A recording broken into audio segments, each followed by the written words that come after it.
Comenzamos entonces. Gracias, robot. Siempre agradecer al robot porque nos ayuda a cachar cuando estamos grabando. Entonces, participación y argumentación en democracia. Creo que esta es una clase súper decidora. Espero que marque un antes y un después con respecto a lo que se supone que ustedes saben de argumentación. Y sobre eso, ¿cierto? Terceros medios 2021, clase 11, viernes 28 de mayo.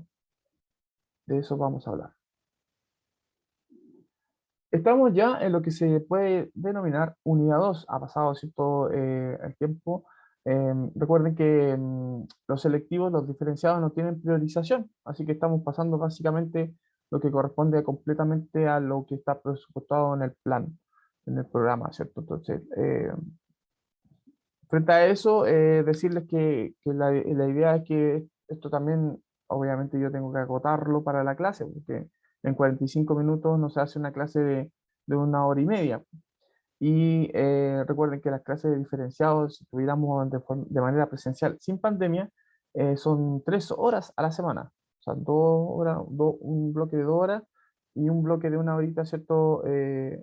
Después. O sea, medio bloque, para decirlo más honesto. Entonces, son hora y media más 45 minutos, son 2 horas 15 de clase, resumido, ¿cierto? En 45 minutos. Por eso que es medio difícil, es un poco peliagudo, ¿cierto? Hacerlo, diseñar una clase para ese tiempo. Sin embargo, yo trato siempre de ver lo más relevante en relación, ¿cierto?, a la materia, bueno, aprendizaje que ustedes tienen que saber.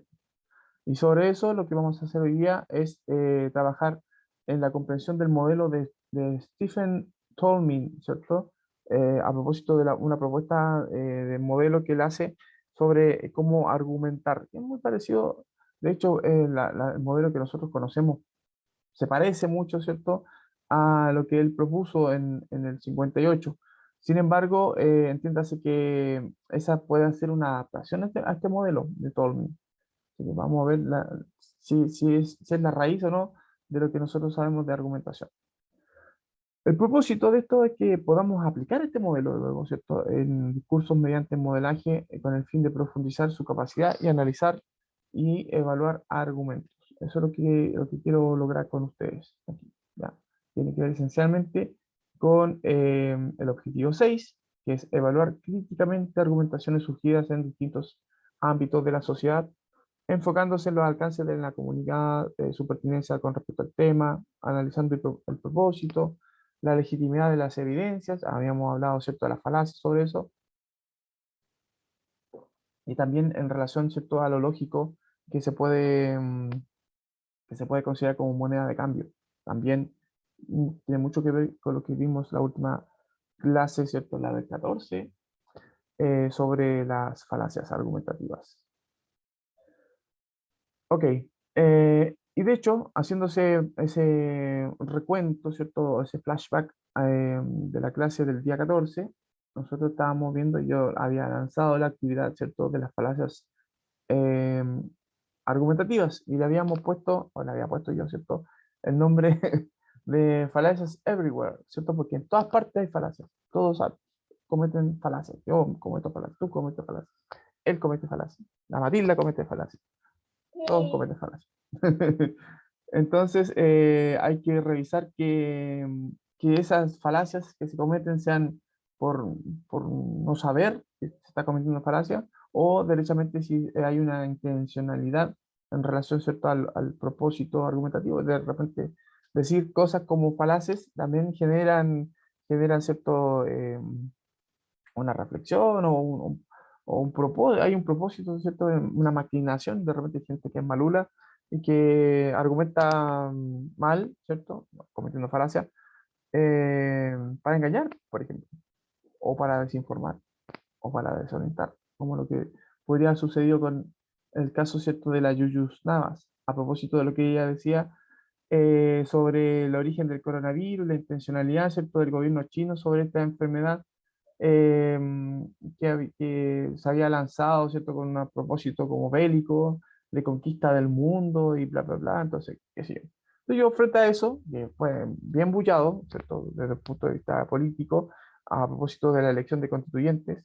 Em, a propósito de eso, ¿cierto? De ese ruido que se generó sobre la argumentación de la Julius Navas, yo le pregunté qué, ahí estaba la pregunta, ¿cierto? ¿Qué falacias argumentativas se detectan en los dichos de la Julius Navas? ¿Qué falacias estaban evidentes? Y yo, si lo quiero, si se analiza la argumentación de ella desde distintos aspectos, ¿cierto? O su intencionalidad, podemos, o su origen, porque básicamente lo que ella dijo fue esa barbaridad de que el coronavirus era un arma como un arma de destrucción masiva y una forma de conquistar el mundo que tiene China, ¿cierto? El gobierno chino y los comunistas y qué sé yo. Obviamente ella es de derecha, de un partido político, aparentemente ella es independiente, pero está muy asociada, ¿cierto? Al partido revolucionario, ¿cierto? No, no se llama así, republicano, eso así se llama, el partido de José Antonio Caz. Está muy asociado a eso, ¿cierto? A ese sector político de la derecha, que es un poco extremo. Bueno, y las personas que la respaldan a ella, eso es lo curioso, también creen eso, po. O sea, no es que ella se haya ido en la bola, sino que ella como que representa a ese grupo de personas que cree que el coronavirus es un arma comunista, ¿cierto?, para conquistar el mundo global. Voy a dejar que entre estos chiquillos. Ok, yo detecté cuatro falacias, por lo menos. La falacia de usted aquí, se supone que yo le estoy dando la respuesta de qué falacia, pero usted tiene que explicar, ¿cierto? Yo voy a ir explicando un poquito también para que tomen en consideración las respuestas y manden la tarea. Ese es el regalo que le puedo hacer. La falacia de prueba incompleta, dice, es porque se han suprimido las pruebas. Ella dice, los chinos lanzaron el coronavirus para conquistar el mundo. ¿Pruebas tiene? No, no tengo pruebas. Pero salen, ahí está en YouTube, ahí están, búsquenlo, busquen ustedes las pruebas. Entonces, la más que, la falacia que más calza, de acuerdo con eso, es la falacia de la prueba incompleta. También puede ser un argumento ad silencio, ¿cierto? O argumento desde el silencio, que es una falacia en la que se extrae la conclusión basada en el silencio o ausencia de evidencia.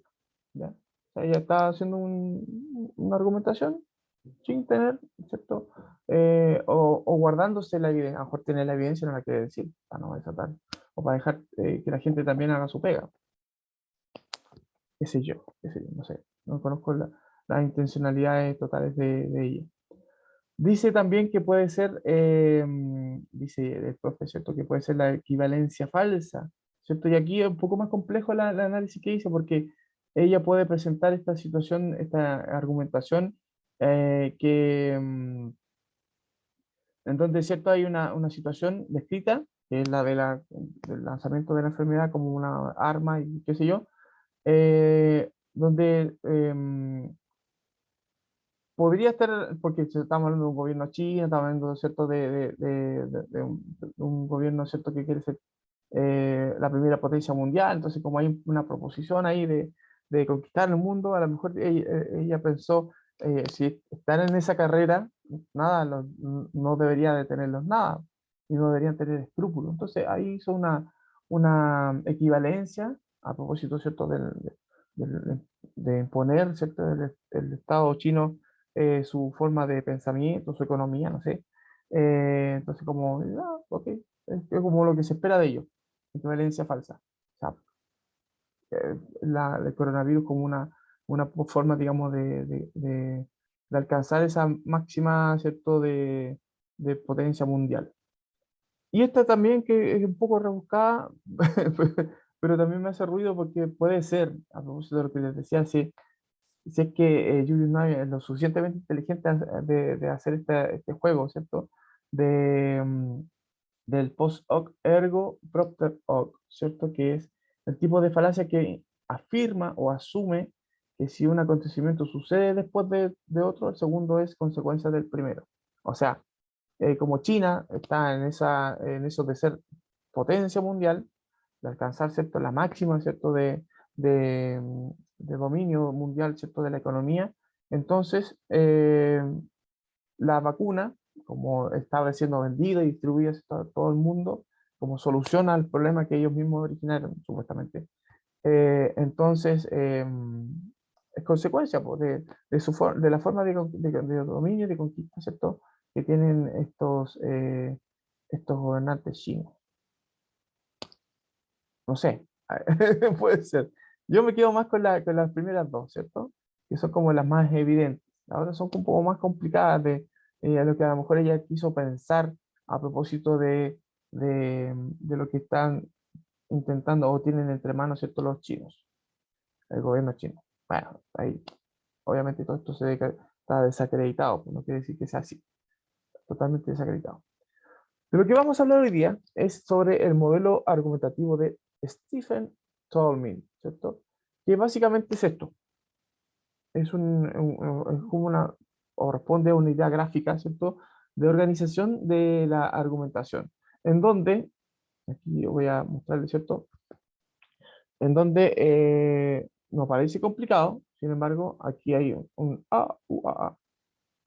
Aquí hay una relación, falta una flecha aquí, que es la relación que hay entre lo que yo pienso, ¿cierto? Voy a sacarme ahí un poquito del mapa, es de lo que, con respecto a lo que yo pienso, mi tesis, aquí está, ¿cierto? En conclusión, fíjense donde aparece conclusión, voy a ver si puedo poner el puntero láser para que lo vean. Aquí, conclusión, ¿cierto?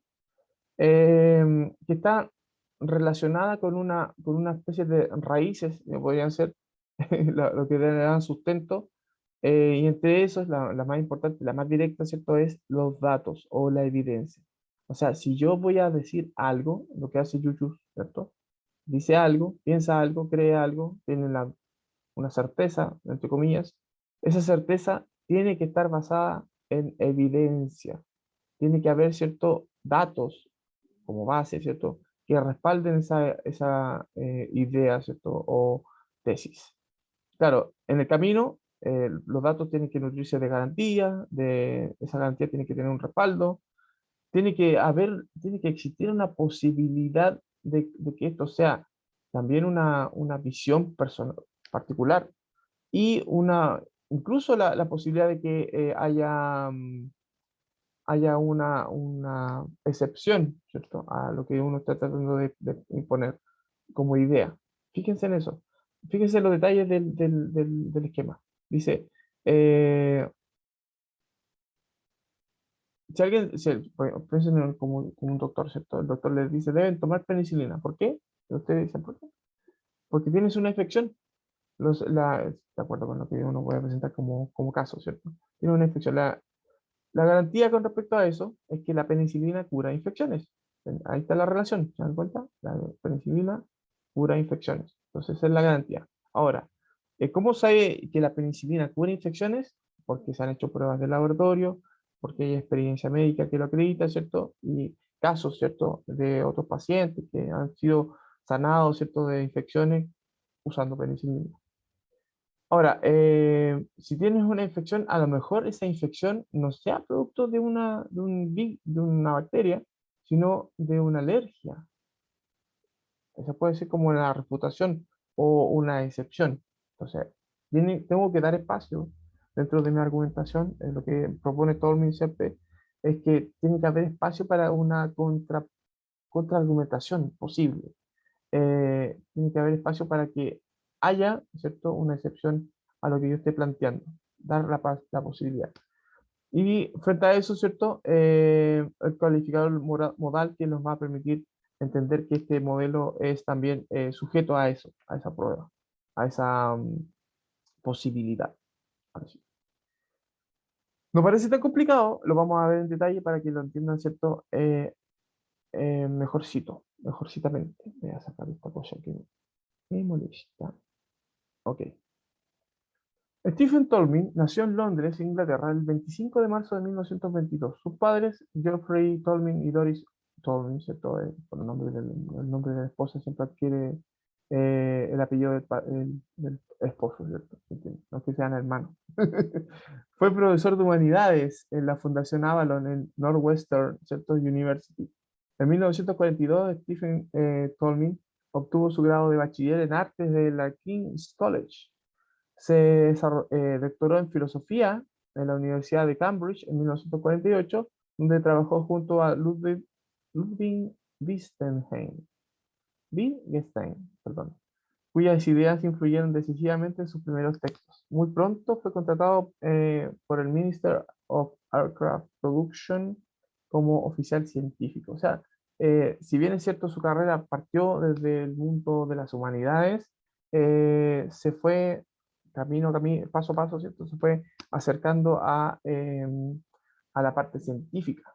Eso es súper importante, tener el antecedente biográfico de de Jujo para poder entender, digamos, cuál es su propuesta argumentativa, o sea, dónde está emparentada con la ciencia o emparentada con las humanidades, o parece que está abarcando ambos universos. Ahí está Tolkien, ¿cierto? Tolkien, que no era jurista, o sea, no trabajaba para los juzgados ni qué sé yo, no era abogado tampoco, ¿cierto? Realizó un estupendo aporte en la teoría de la argumentación ética y también en la historia de la cultura. Dice, en los años centrales de su vida trabajó en Inglaterra y en Estados Unidos. Así, en el año 1960, Tolkien regresa a Londres como director de la unidad de historia de las ideas de la Fundación Nuffield, ¿cierto? Por entonces casado con June Goodfield, colaboraba con ella en la colección de libros de historia de la ciencia. Entonces, de alguna manera, esa información científica le fue también generando esta idea de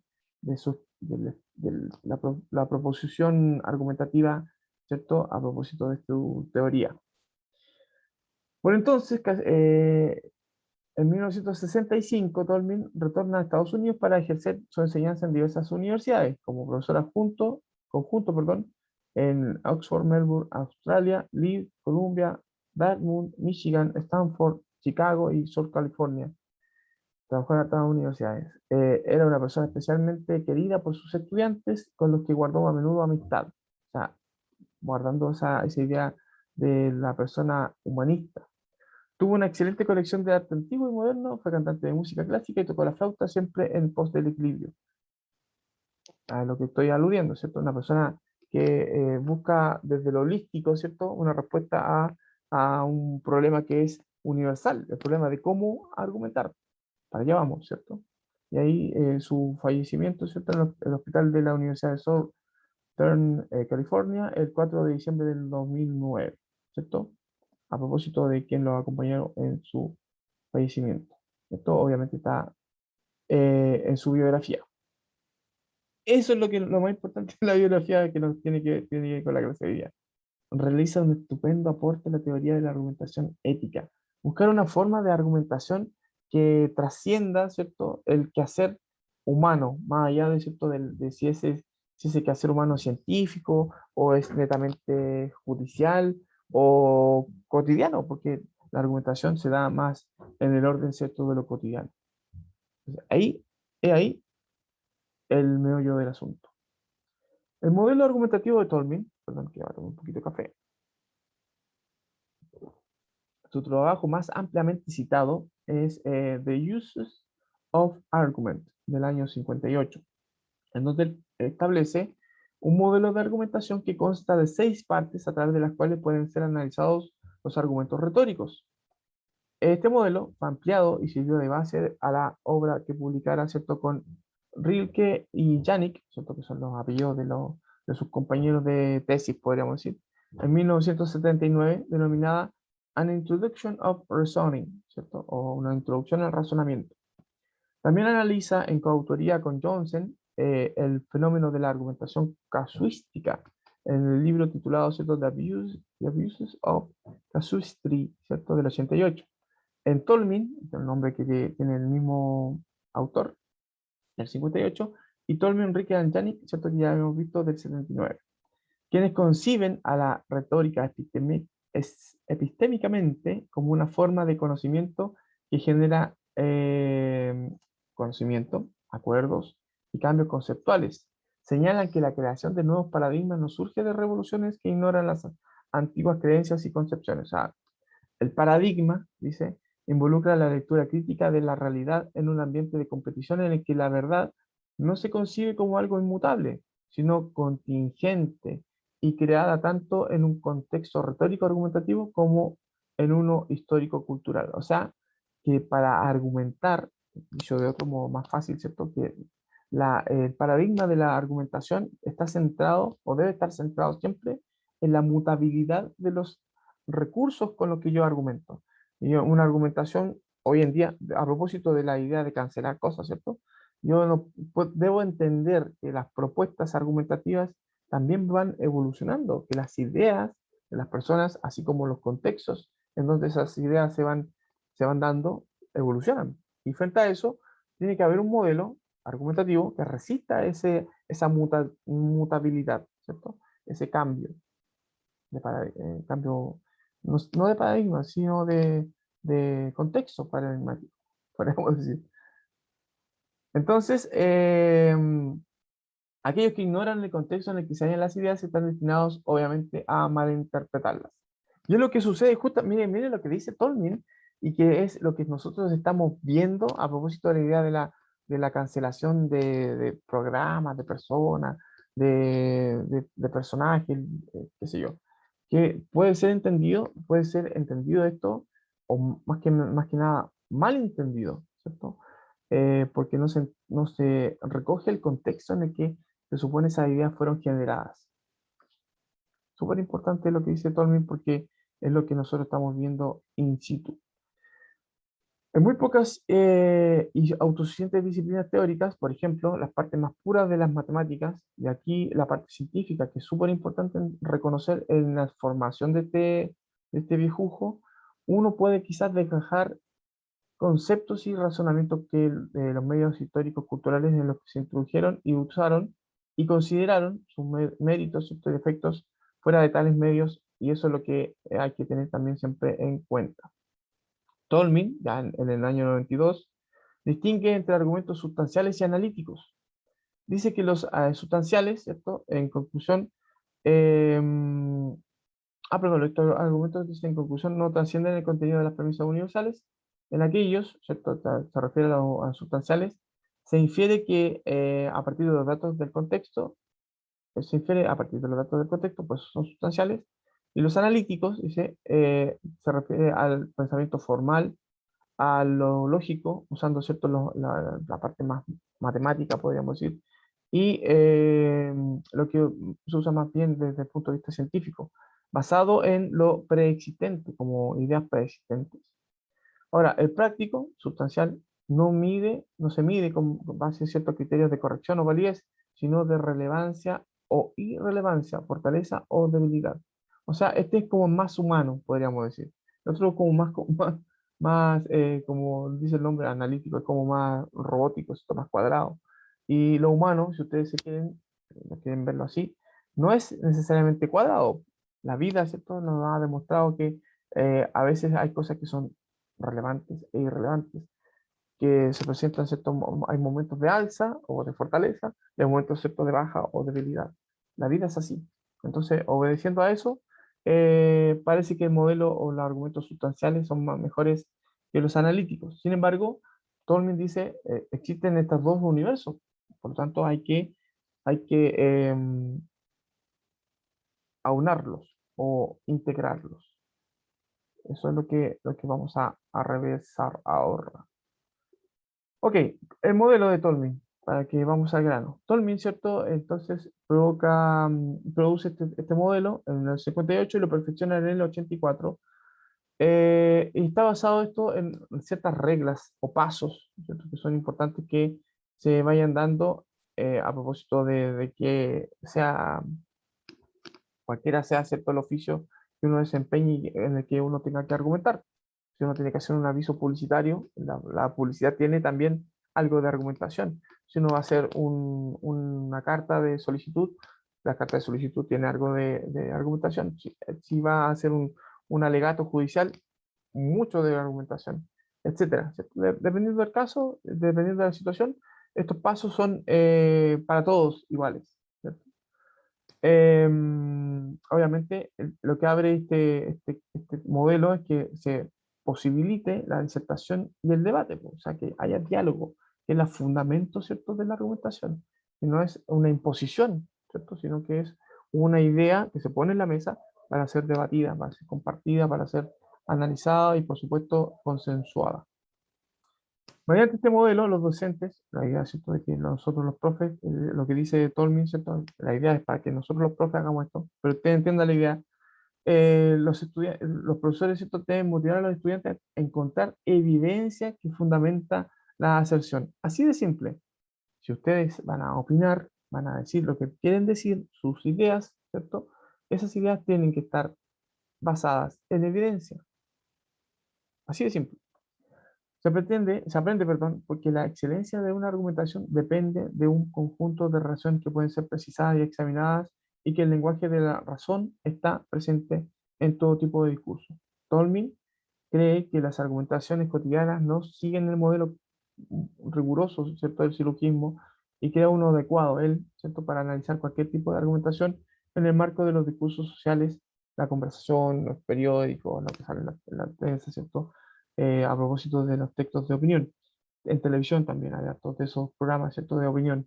Radio, prensa, escrita, entrevistas, interacciones docente-alumno, médico-paciente, abogado-cliente, etcétera, etcétera, etcétera. En los alegatos, ¿cierto?, judiciales que se hacen a propósito de la Constitución o que se van a hacer a propósito de la Constitución también, por supuesto. Ya, eso es súper, súper relevante. Considera que un argumento es una estructura completa, completamente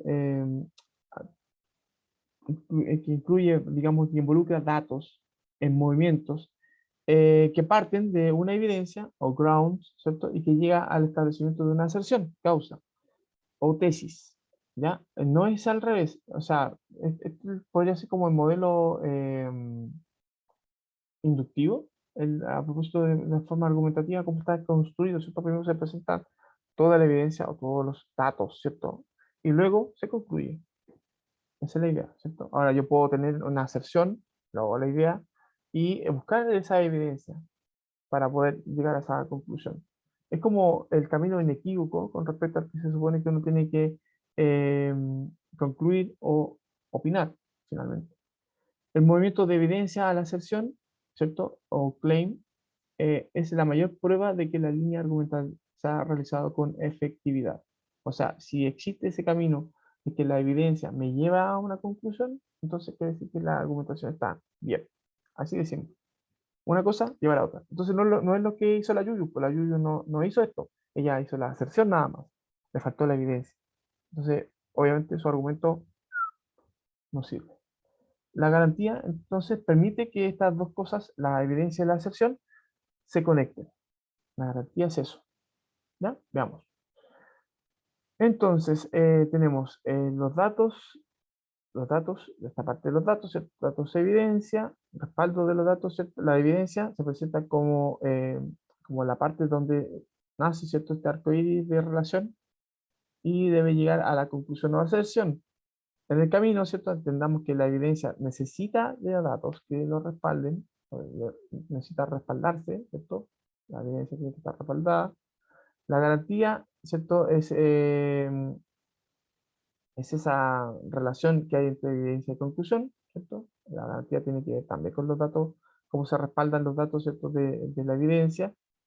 Y siempre tiene que haber, bueno, una matización, es decir, que la argumentación que se presenta obedece también a un criterio único, ¿cierto? Y que puede estar también, deja espacio para que pase esto, que es la salvedad o la reserva, las excepciones que se pueden considerar también, ¿cierto? A propósito de lo que uno propone. ¿Mm? Esa es la idea. Veamos, veamos un ejemplo. Aserción dice, los resultados de las elecciones posiblemente no serán confiables, ¿cierto? Datos, los partidos políticos tradicionales han hecho trampa en todas las elecciones, eso es lo que nosotros sabemos. ¿Se dan cuenta? Los datos siempre es algo que nosotros tenemos como conocimiento que puede ser también considerado de común acuerdo. Todos saben que el partido político, la política en sí, de repente es media cochina y hacen trampa. No hay por qué extrañarse de eso. Ahora, la garantía o justificación es a propósito de los datos que podemos tener concretos, ¿cierto? Ahí pueden ser recortes periodísticos que digan que efectivamente se descubrieron fraude o qué sé yo, y ahí tenemos el antecedente, ¿cierto?, de la trampa. Y tenemos ese probablemente, si ya se hizo trampa, probablemente se vuelva a hacer trampa. Queda la posibilidad. Entonces es importante destacar que hay otros pasos dentro de este modelo para completar los 6, que son el respaldo, el cualificador modal y la reserva. Así, la garantía anterior tiene un respaldo en estudios realizados por expertos sobre el comportamiento de los políticos en las elecciones. De hecho, la prensa se dedica específicamente a eso, a recoger antecedentes del comportamiento cierto político. Nosotros vemos en la prensa llena de, oh, este tipo fue descubierto haciendo chanchullos, ¿cierto?, con arreglos con empresas, políticos, condenados, ¿cierto? Por ejemplo, el señor Jaime Orpiz, que fue condenado recientemente, ¿cierto?, a propósito de unos arreglos que él hizo con en la ley de pesca, ¿cierto?, a propósito de corrupción, por ejemplo. Tenemos los antecedentes, están ahí. Entonces la garantía tiene que ver con el respaldo de lo que se puede considerar, ¿cierto?, como evidencia. Cualificador modal o matización indica que lo que uno está argumentando tiene cierto grado de fuerza o de probabilidad, ¿cierto?, a propósito. Entonces no quiere decir que sea una certeza completa, sino que existe la posibilidad, es posible, ¿cierto?, es probable. No necesariamente es algo, algo como patente, ¿cierto?, como la ley. La reserva o salvedades siempre nos da la posibilidad, nos da la idea de que puede haber una objeción o una excepción o una, como dice el nombre, una salvedad, ¿cierto? Un caso aparte. Pueden haber casos aparte. Puede haber políticos honestos, por ejemplo. Puede ser eso. Puede que haya un político que no tenga ni un hito, ¿cierto?, en su historia de mal o de corrupción. Puede ser, puede haber eso. Es raro, pero puede haber. Ok. Entonces, la aserción claim, aquí vamos a ver el detalle. La tesis, ¿cierto?, se va a defender, el asunto se va a debatir, a demostrar, a sostener en forma, ay, perdón, en forma oral o escrita, expresa la conclusión a la que quiere arribar la argumentación, el punto de vista que la persona quiere mantener, la proposición que se aspira a que otro acepte, indica la posición sobre el determinado asunto o materia. Es el propósito que está detrás de toda argumentación, su punto crucial o esencia. Representa la conclusión que se invoca. ¿Cierto? La evidencia es donde la aserción se sostiene, donde se sostiene el punto de vista que el investigador trata, o el investigador, argumentador, trata de defender sobre su tema específico. La razón por la cual ella se mantiene está en esta evidencia, constituida, ¿cierto?, por los datos o hechos de un caso. Por ejemplo, y se afirma, Luis Mariano, el cantor, ¿cierto?, de Canchuchú, Canchuchú, perdón, es venezolano. ¿Por qué afirmo que yo sostengo que él es oriental, o sea, pertenece, ¿cierto?, a este país? La respuesta estaría en la evidencia que permite concluir que él, Luis Mariano, ¿cierto?, nació en Carúpano, o Carúpano, ¿cierto?, un pueblo precioso del oriente de Venezuela. O sea, es por su nacimiento venezolano. Yo así lo evidencio. La evidencia es eso, es algo tan como concreto que me permite hacer aseveraciones o aserciones. ¿No sé? O sea, como a base. La evidencia aporta la razón, la información en la que la aserción se basa. Por ejemplo, si un consultorio, o sea, un consultorio llega un paciente con fiebre y con tos, el médico puede hacer la aserción o diagnóstico, ¿cierto? Su tesis probablemente tiene una gripe, pero si además llegan otros pacientes con los mismos síntomas, puede aseverar, o sea, hacer una aserción un poco mayor, concluir, ¿cierto?, que se trata de una virosis, o sea, una enfermedad que está atacando a muchas más personas. Los síntomas del paciente serán los datos, la evidencia, con los cuales él puede hacer cierta aserción. En el primer caso, diciendo, ¿cierto?, que el paciente está enfermo de una gripe, y en el segundo caso, ¿cierto?, decir que los pacientes que llegan tienen los mismos síntomas, por lo tanto se trata de una virosis. ¿Entiendes? O sea, es como la evidencia nos permite hacer tomar esas decisiones. ¿Cómo se llegó, por ejemplo, a la idea de que ha habido una pandemia? Por ejemplo? Hay gente que dice todavía, dice, no, es una maquinación de los gobiernos para controlarnos. Bueno, busquen evidencia científica, chicos, básense en eso. La evidencia está formada por hechos o condiciones que son observables, ¿ya? No así como de repente la gente cree que son solo creencias, o sea, no, puede ser una creencia, claro, una premisa, aceptada como verdadera dentro de una comunidad, más no una opinión. Ojo, las creencias aceptadas dentro de una comunidad aquí hay que tener cuidado porque esto puede entrar en contradicción con lo que estaba diciendo recién. No se trata de ser una creencia así como un credo sin que yo tenga lo concreto, sino como ha sido tan concreto, es aceptado, ¿cierto?, como verdadero dentro de una comunidad. Hay que tener cuidado así con eso, insisto, porque toda la gente puede creer, por ejemplo, no sé, pues, en el conejo de Pascua. Pero resulta que sabemos que eso no es así. Por lo tanto, dice, el argumento que se ofrece, ¿cierto? Debe soportar la aserción, la premisa de tesis, porque es una prueba. Existen diversos tipos de evidencias. Aquí véanse lo que se va en directa contradicción con lo que dice con respecto a que la creencia verdadera como asumida por una comunidad, porque aquí estamos hablando de datos concretos, datos, citas de expertos, reportes de expertos, evidencias físicas comprobables, fotografías, por ejemplo, qué sé yo, ¿no?, que puedan respaldar. Incluso la mayor fuente de credibilidad y deriva, o sea, es la mayor fuente de credibilidad y deriva esta idea, ¿cierto?, en también el trabajo que hacen algunos expertos, autoridades, celebridades, amigos que tengan la misma experiencia o que tengan la experiencia o de la propia persona, ¿cierto?, su propia experiencia, su propio conocimiento también. La evidencia, dice, es significativa porque se establece como base de toda argumentación. Así de importante es. Cualquier fenómeno, anécdota, puede brindar la pauta. En un salón de clase, de hecho, ¿cierto?, los estudiantes muestran pocas habilidades para responder preguntas. En forma oral, puede inducir que el profesor, ¿cierto?, que se expresen las siguientes asociaciones que podrían servir de punto de partida para un trabajo de investigación. Por ejemplo, si yo veo que el comportamiento de mis estudiantes no es bueno, muy óptimo, tengo que, como investigador, ¿cierto?, como profe, que estoy ahí atento, tengo que pensar, ¿cierto?, algo está sucediendo, buscar puntos en común. La evidencia me lo va a ir demostrando, ¿cierto? Las pruebas, por eso se hacen pruebas, por eso se hacen exámenes, ¿cierto?, etcétera, etcétera.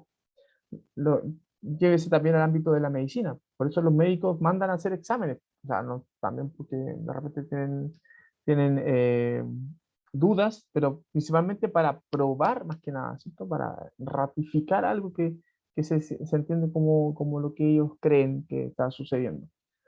Los alumnos que requieren el tratamiento para el diálogo, por ejemplo, la activación de conocimientos previos incentiva la interacción oral, por ejemplo.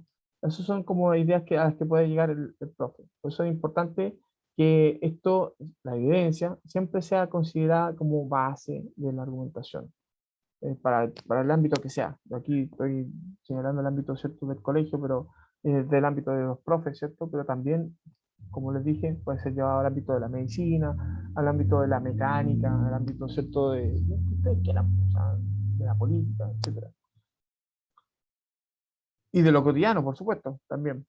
La evidencia también puede provenir de una persona, como dice el ejemplo, experta en la materia o diestra, ¿cierto?, en un oficio. Sin embargo, en el caso de un docente o médico, de salón de clase o consultorio estos son ambientes donde se generan datos que son valiosos para la investigación. A la hora de buscar más evidencias para ahondar sobre un fenómeno, se exhorta a trabajar con fuentes primarias y evitar el citado por, ¿cierto? O sea, buscar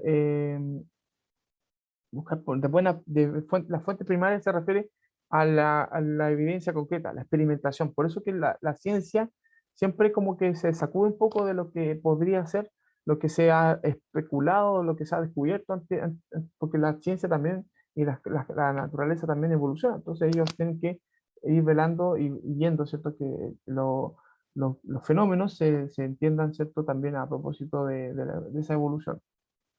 Y tratan de probarlo. O sea, no porque no le crean a los científicos antiguos, sino que porque ellos también quieren verlo con sus propios ojos. No porque sean desconfiados, sino porque eso es lo que debe hacer un científico. Lo más confiable, ¿cierto? Es tener la constatación concreta y en primera instancia, ¿cierto?, de que las cosas son como se dice que son, la evidencia.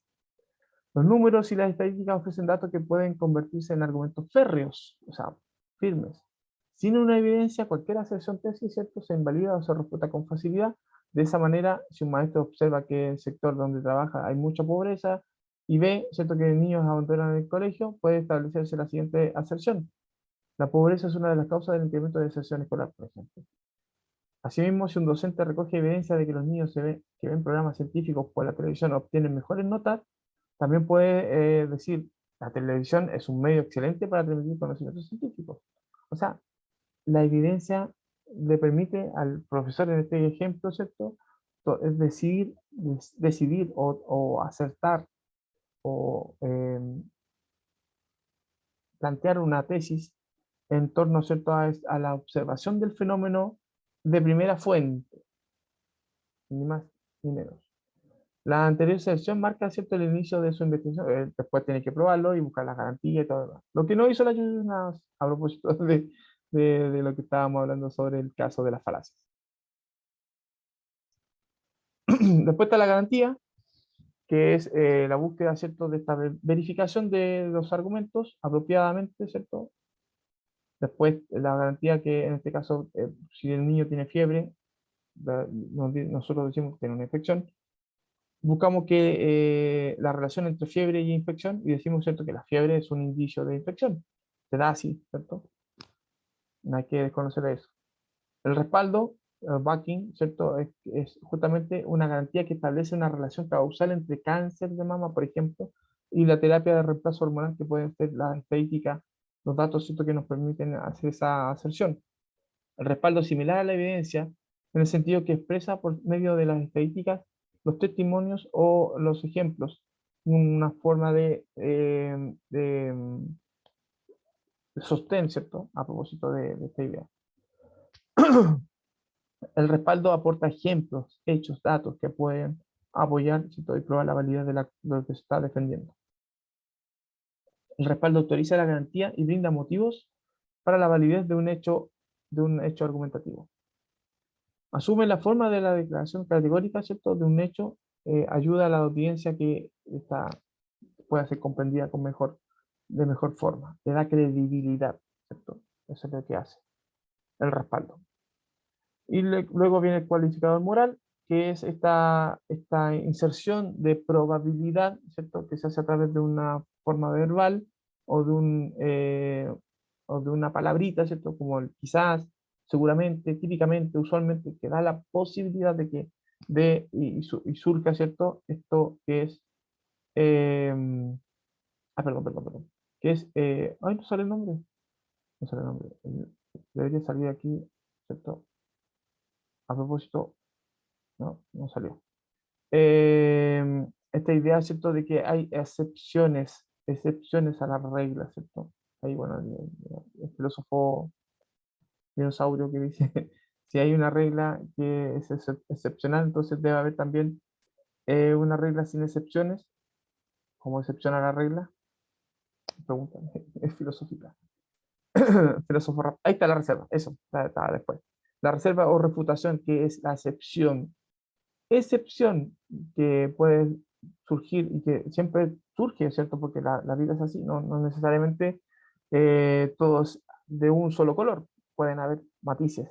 Y esos matices generalmente pueden ser considerados contradicciones. Ahora, lo importante es que la persona que argumente lo tenga en consideración a la hora de argumentar y que los incluya dentro de su argumentación, dice Tolman, ¿cierto? ¿Por qué? Porque eso da la posibilidad de que el argumentador que está haciendo la proposición también se dé cuenta de que puede ser atacado, ¿cierto? O puede ser objetada su aserción, su idea, ¿cierto? Desde ese punto de vista que puede ser considerado, ¿cierto?, como la debilidad. Por eso hay que tenerlo en consideración y siempre jugar a que esa excepción o reserva em, nos permite, ¿cierto?, entender de mejor manera lo que uno está tratando de plantear. El respaldo, ¿cierto?, contiene este soporte de garantía a propósito de lo que dice la excepción, la reserva, y que podría considerarse dentro de las discusiones que es lo que plantea, ¿cierto?, la argumentación, o sea, que existe esta posibilidad de objeción. Es como interesante el análisis. ¿De qué modelo? Ya llevado, ¿cierto? Desde el punto de vista de cómo se relaciona una cosa con la otra, el modelo de Tolmin, ¿cierto? Aquí vemos que lo que está en azul y lo que está en rojo es lo más importante, la evidencia, ¿cierto? Y la aserción, y lo otro que va complementando hasta los 6 pasos, ¿cierto? De lo que podría ser el modelo argumentativo de Tolmin. Es tesis, argumentos, ¿cierto? Y aquí el respaldo, ¿cierto? Que también nosotros lo conocemos como parte de la estructura de una argumentación.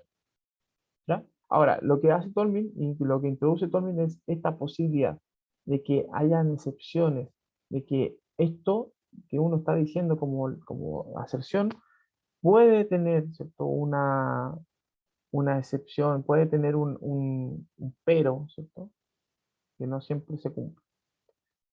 Recordarles, ¿cierto?, que esto es súper importante para los terceros A y B, que hay una prueba de comprensión lectora de elementos de la literatura contemporánea que debería ser el 31 de mayo, si no hay ningún problema, cerremos la unidad 1, esto pasando el dato. Es que está también la prueba del libro, que es el 7 de junio, aquí está, ¿cierto?, la fecha, 7 de junio, para que vayan haciendo la lectura, ya queda poquito tiempo, no olvidar. Y finalmente, ¿cierto?, decirles que eso, vamos a seguir viendo lo del Tomlin de manera más concreta, que es lo que aprendimos hoy día. La idea es que lo podamos integrar. No está integrado todavía, está simplemente explicado y no sé si quedó bien explicado. Entonces en torno a eso, a generar alguna actividad para que ustedes lo puedan llevar a la práctica y verlo prácticamente. Es un modelaje sobre este modelo, valga la redundancia. ¿Ya? Y eso es lo que haríamos la próxima sesión. Chiquilines, pasado el tiempo, ya pasó mucho el tiempo. Así que espero que estén bien, cuídense harto, buen fin de semana, descansen dentro de lo posible. Estudien el tercero A y tercero B porque el lunes tendríamos pruebas, así que les vaya bien. Chau, chau. Ya, profe, chao. Chau. Chao, Cuídese. profe.